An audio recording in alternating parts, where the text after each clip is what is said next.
Bonjour tout le monde. Fait un bout que j'ai pas fait de juste moi. Ça fait quand même. Ça fait. Mon doux Seigneur. Bienvenue dans Juste moi. Je change un peu le concept de cette série-là. Pour ceux qui m'ont suivi sur la chaîne du DM à Cravate, vous avez pu m'entendre parler à quelques reprises déjà. Comme quoi que je voulais réorienter un peu cette série-là pour parler justement de mes mondes homebrew. Je vais commencer. Armand, arrête de faire des coucous. Je sais que tu es là, tu vas en avoir tantôt des minouches. Je suis vraiment désolé pour ça. Mais ce que je m'amuse aussi dans Juste moi, c'est de faire vraiment des one-shots. Donc, je recommencerai pas mon vidéo. Non! Armand! Il vient de tomber en bas. Je suis désolé pour ça. J'ai pas fait de violence aux animaux. C'est vraiment lui qui s'est pitché. Pauvre petit minet. Bon, ça va faire. Anyway, vous laisserez ça dans les commentaires. Donc, réorientation de juste moi. Je vais commencer. Dans le fond, en fait, je veux parler de mes mondes homebrew. Des mondes que j'invente et dont je tisse l'histoire à l'aide de mes joueurs. Et dans ce cas-ci, les premières capsules vont concerner le monde. Ben, en fait, l'aventure principale s'appelle Canem Aurelia. Non, ce n'est pas le nom du monde. Le monde se nomme Kaelum. Et Canem Aurelia, c'est un continent. Je vais aller chercher la prémisse que j'avais envoyée à plusieurs personnes que je voulais partager, voir si ça les intéressait. On se rappelle que Canem Aurelia, dans le fond, simplement pour mettre un peu en contexte, c'est mon saut en tant que maître de jeu de Donjons et Dragons 5e édition. Et ben c'est ça, je voulais, avant de commencer une partie, c'est toujours bien de s'assurer d'avoir des joueurs, étant donné que je pataugeais à peine dans l'univers de D&D.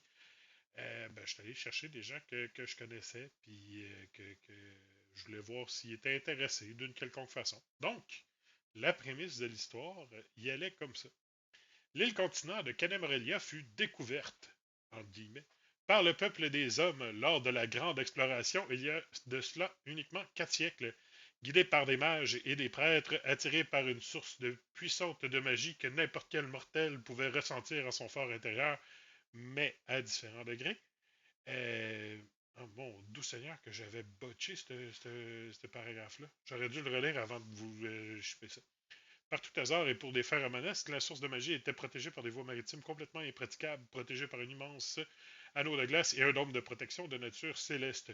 Les hommes ont alors établi leur camp-plan à l'est du continent, pensant que leur périple ne durerait que quelques mois.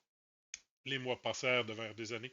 Le campement passa de campement à installation d'avant-poste, d'installation d'avant-poste à village, de village à ville, puis de ville à cité.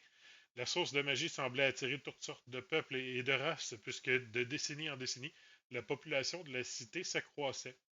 La cité fut alors nommée Luxe, car, tel un feu de joie, le continent rassemble les plus intrépides des âmes. Mais, comme toute bonne cité, un semblant d'ordre fut nécessaire. La nation lointaine du Dunkist, nation fondatrice de la cité, nomma un régent. Celui-ci est chargé de présider un conseil de 7 gouverneurs nommés. Ben, en fait, éventuellement, j'ai, voyons, j'ai réorienté ça. Ce ne sont pas des gouverneurs, ce sont des baillis, nommés par lui-même, qui représenteraient chacun un district de la cité.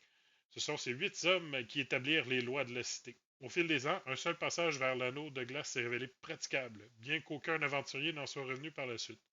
Vous êtes des citoyens de la cité de Lux, nés dans cette ville, grandissant dans celle-ci.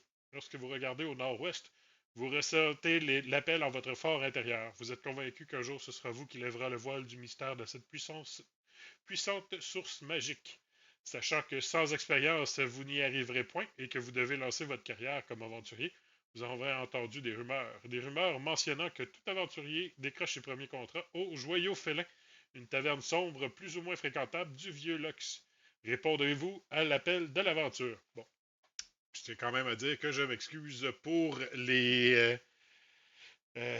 drôles de syntaxe. J'aurais dû relire le texte avant de le faire, mais étant donné que c'était dans mes vieux documents, j'ai pas, je me suis pas penché là-dessus. L'aventure, au début, je me suis, je me suis ramassé avec 7 joueurs et 7 c'est beaucoup trop. Je pense que si vous m'avez suivi depuis quelque temps, vous pouvez Euh, dans toutes les bières et JDR où j'en parlais, c'était quelque chose qui était quand même de récurrent. Euh, donc, c'est ça. Là, je m'excuse, c'est un peu confus. C'est la première fois que je fais ça. Ben, que je fais ça. Que je fais une vidéo par rapport à ça.